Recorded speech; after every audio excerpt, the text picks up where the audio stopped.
परंतु शेवटी दुसरा मतदारसंघातल्या जनतेचा, मतदारसंघातील सर्व कार्यकर्त्यांचा देखील विचार करू अशी मला अपेक्षा आहे आणि सर्वांच्या साथीनं आम्ही मोठा विजय संपादन करू असा विश्वास करतो. पक्षश्रेष्ठींनी मनापासून आभार व्यक्त करीत मला विधान परिषदेची ही उमेदवारी या ठिकाणी जाहीर झाली.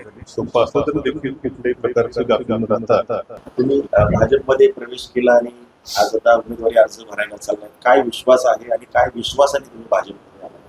नाही, भाजपमध्ये येण्याची कारण मी आता काल विस्तृतपणे सर्व मीडियाला सर्वांना सांगितलेले आहे. आता पक्षश्रेष्ठींनी मी मनापासून आभार व्यक्त करेल की मला विधान परिषदेची ही उमेदवारी या ठिकाणी जाहीर झाली आणि सर्वांचा विश्वास सार्थ ठरून सर्वांना बरोबर घेऊन या निवडणुकीला आम्ही सामोरे जाऊ आणि निश्चितपणे संख्याबळ बघता आणि विजय जरी सोपा असला तरी देखील कुठल्याही प्रकारचे गाफील न राहता निवडणुकीच्या पद्धतीने सामोरं जाऊन आम्ही विजय घेऊ असा मला विश्वास आहे.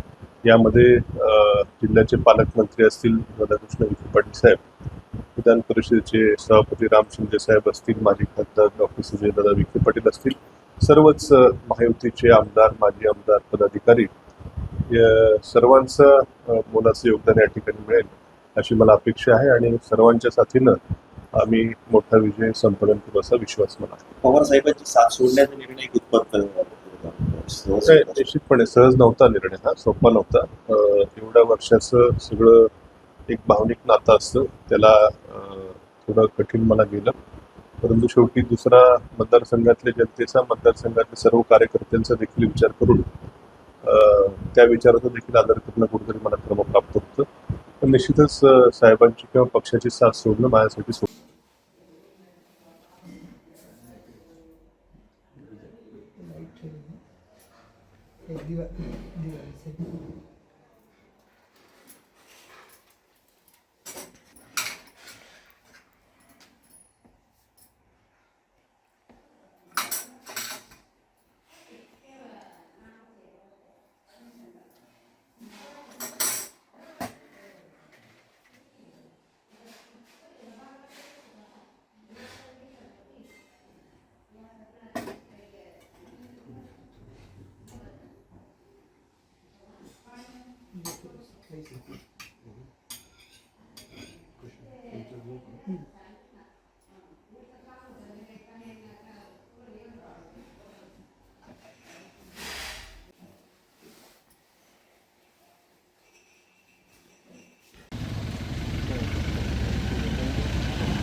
नाही ना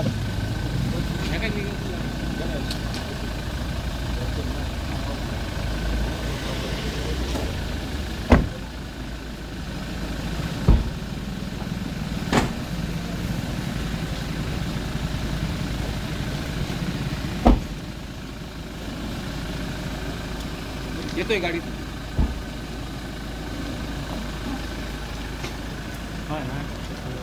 चल रवी. महाराष्ट्रातील सर्व बातम्यांचे विश्वासार्ह व्यासपीठ.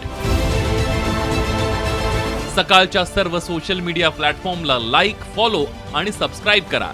तसंच सर्व नोटिफिकेशनसाठी बेल आयकॉन प्रेस करायला विसरू नका.